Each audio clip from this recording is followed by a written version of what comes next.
difficult sort of end to the World Cup, a sort of quarter-final exit. What's sort of the feeling been for Irish rugby fans and the Irish rugby community since that exit? I think the big disappointment with the World Cup in kind of like the Irish zeitgeist, so separate from the players, was that we genuinely, probably for the first time ever, had a proper contender for the World Cup. That's why people really kind of bought into it. And you think of the milestones, there's a lot of similarities.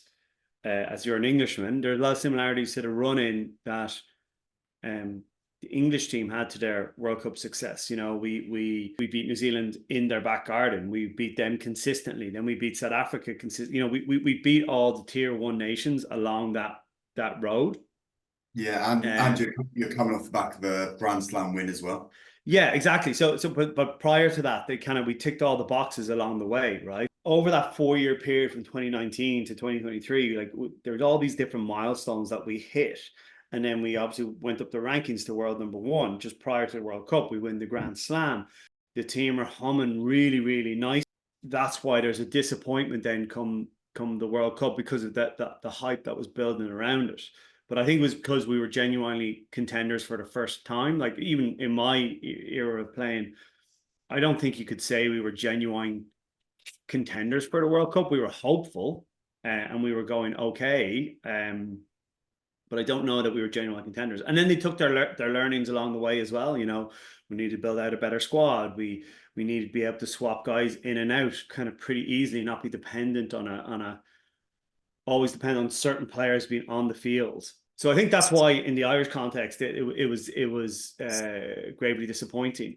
And like, it's the one stick that everyone hits us with as well. You know, oh, you can win all this stuff, but you've never been to a World Cup final. You know, you've never won it. You know, we hear that a lot, particularly from our Southern Hemisphere competitors. Coming away from that, I don't think, like, some of the players, it would have affected them, right? Because this group, particular group, all they really know is winning, both at club and international level, because a lot of them come from Leinster and they only know winning as such. And it's always gone according to plan. So that would have been a big check for them to deal with, and dealing with that loss.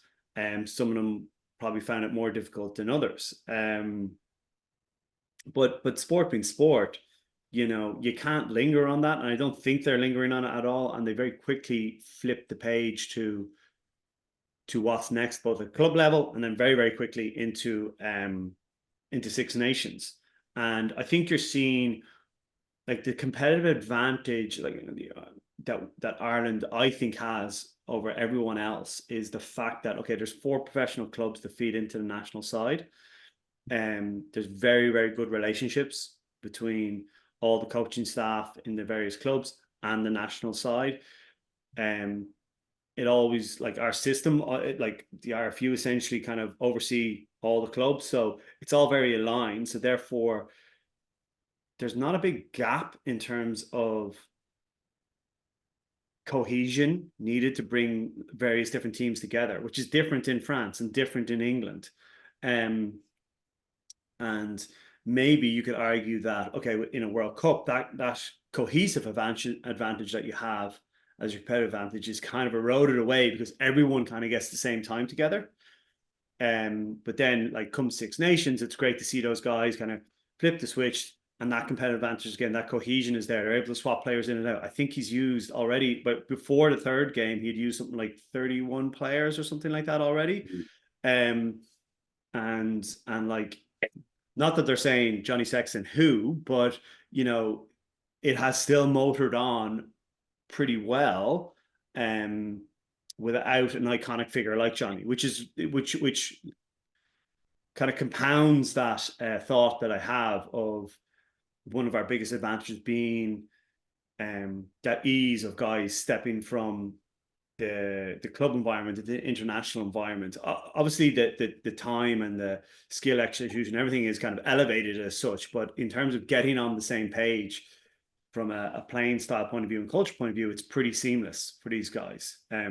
Bigger challenge in other international sides. But I don't think they are. I think it's people outside of their bubble that keep bringing it up. I don't think the players are kind of going, oh, what if? But from back in October, they're very focused on the here and the now. That cycle is over.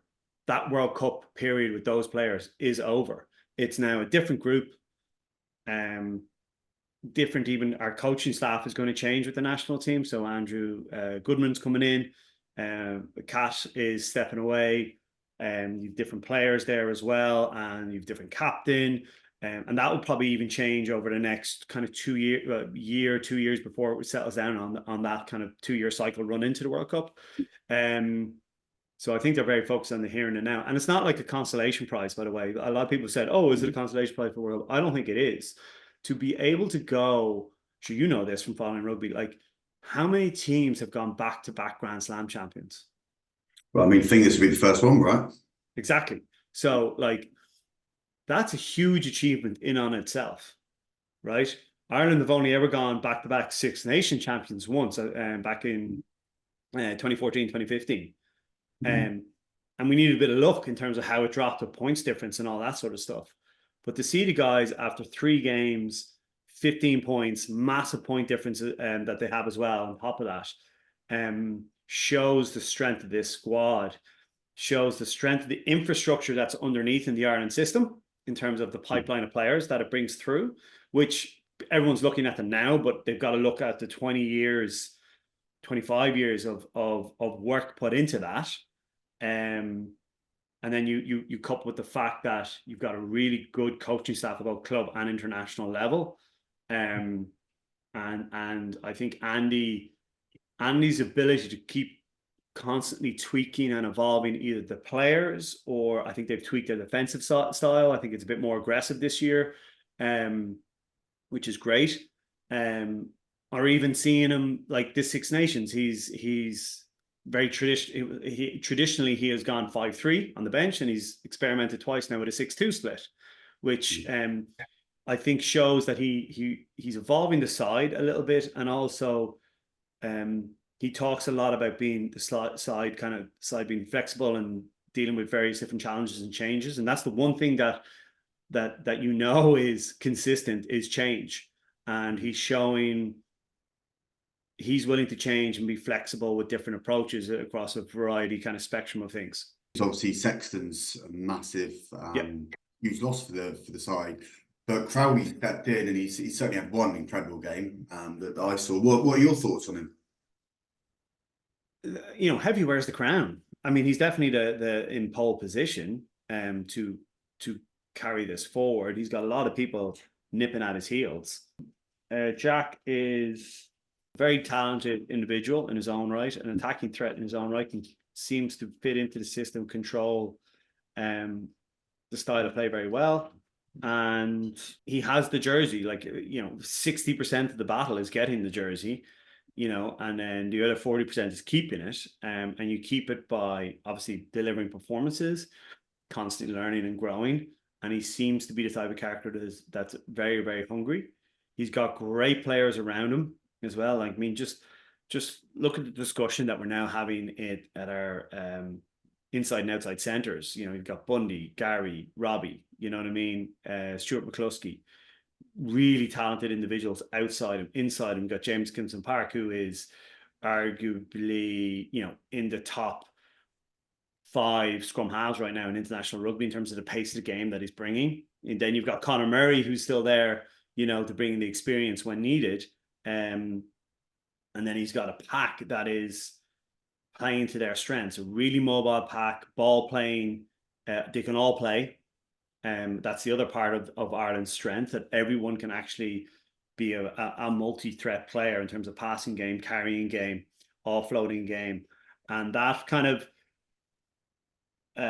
puts him in a very, very good driving seat going forward. But there's a lot of people nipping at his heels, but it's his jersey right now.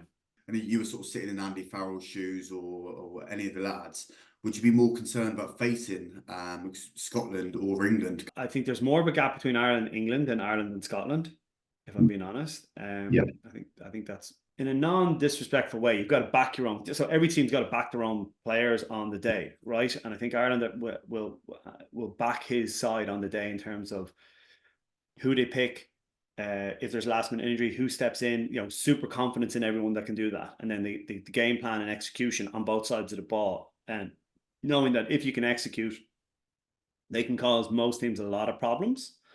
I also think the win at the weekend shows a lot of grit, and shows that it didn't go all the players' way, or Ireland's way as such. Wales, particularly in the start of the second half, caused Ireland problems and challenges. Ireland's were a little bit inaccurate as well, and Wales exploited that. But Ireland showed a lot of grit to not let them in, and then go up and be able to get the 4 points, the 5 points, and particularly score at the last minute of the game when they could have easily just kind of killed the game as such. But they kept playing and backing the way that they are. I think that's really, really encouraging, and that's something that you can't exactly teach. You have to learn that through experience, those kind of challenging moments. But I don't think they're going to fear either side. They will respect them, and each side has their own kind of unique threats as such. Scotland will be pushing hard because they got a big challenge in terms of the points difference, but like they'll be coming, like let's say Ireland beat England, you're coming into the last week of the game then, and they'll be looking to cause an upset, right? And they can cause an upset, so Ireland have to respect that. And same with England. I think England probably have to come up with like some sort of left field trick, if I'm honest. Like I think they're playing in a very kind of methodical way. I don't think it suits the players that he has, and the style suits the players.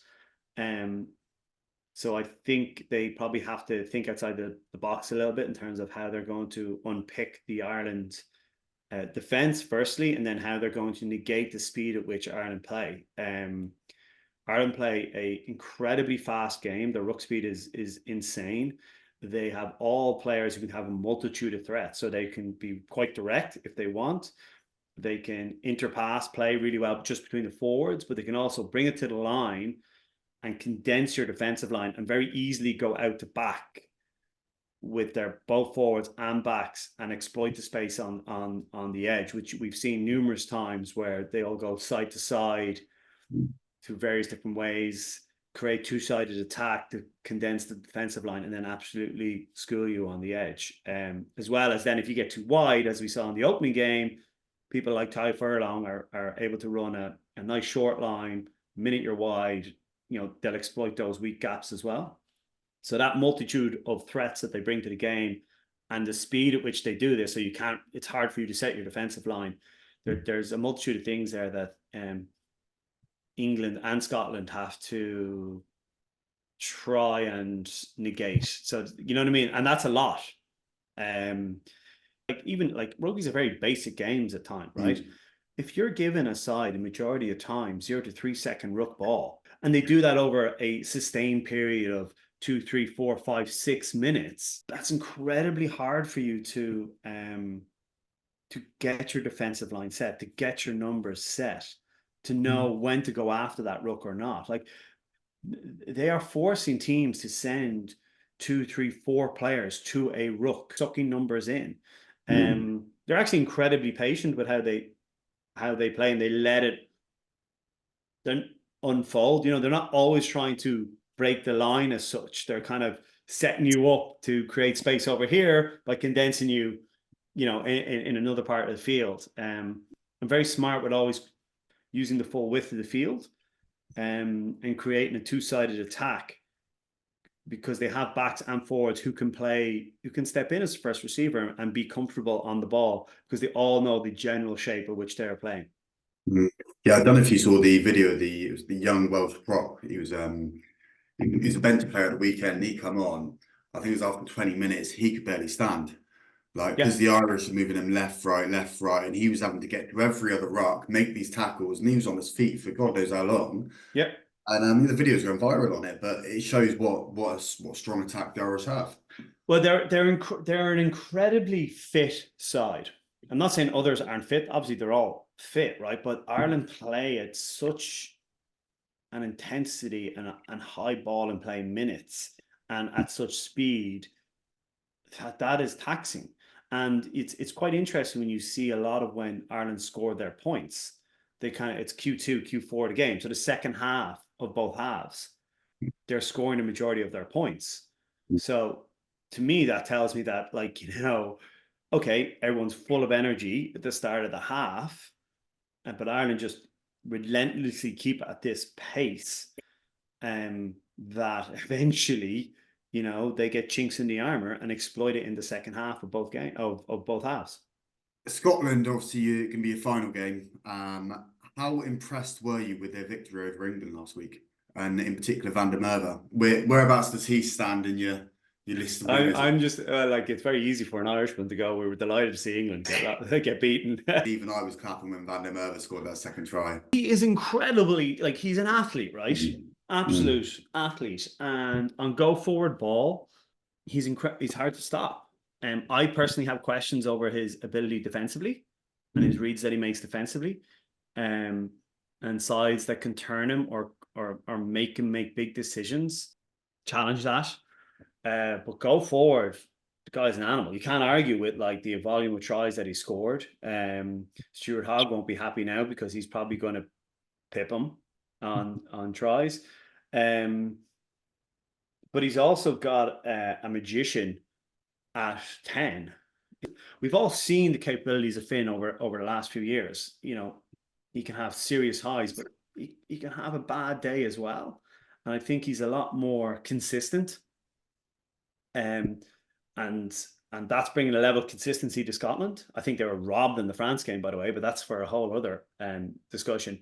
But if they like Finn can is one of those players that can just provide a moment, and he's been more consistent with those moments as such that show a level of understanding of rugby that others just might not have, and sees it from a very different point of view at times. And that's a very powerful thing in terms of trying to unpick a very consistent side in Ireland.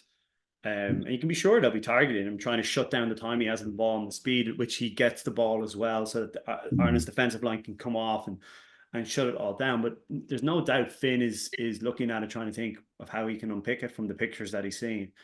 And when you have a player like Finn and someone like the 10 gets so much attention, then that opens the space up for people like Van der Merwe in terms of leveraging his strengths.